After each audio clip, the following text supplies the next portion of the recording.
So let's talk about signatures in books. There are different names for different sorts of things. We're going to use mostly Florida authors for this.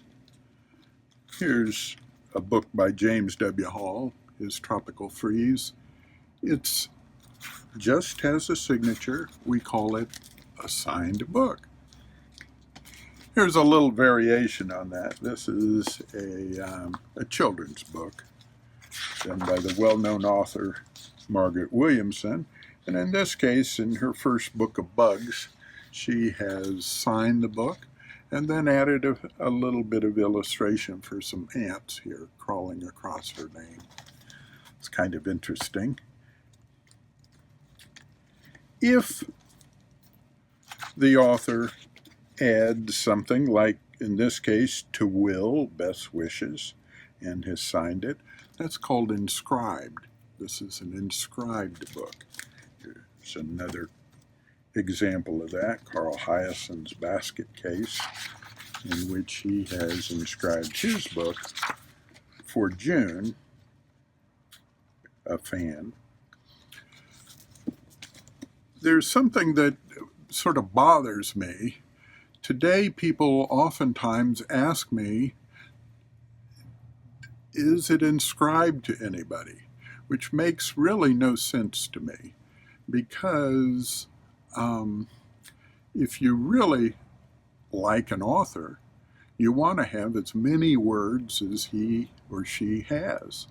That is to say, you would prefer a for Will, best wishes, rather than just the signature.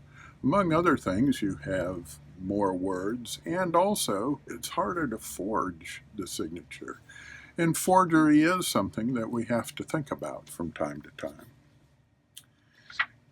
Carrying on, if the book has an association of some description with the author, then we call it an association copy. And in this case, this is a copy of John Ruskin's 7 Pillars of Architecture, and a former owner has bound in a letter from John Ruskin in which he complains to the publisher, Mr. Smith, about how he's disappointed with the production of some of the plates in the book. Of course, John Ruskin did etch the plates himself.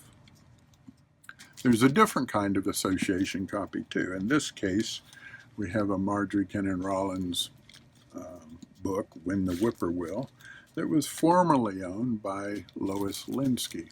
Lois Linsky is a children's author that oftentimes used Florida for a setting, and in fact wrote a book called Strawberry Girl, which is an award-winning book.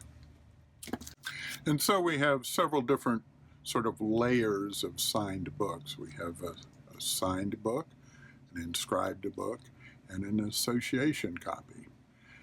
One of the things to sort of keep in mind along the way, though, is that not every signed book is an important signed book. If we have a book of poetry by Mike Slicker who happened to sign it, it really doesn't have any special value whatsoever.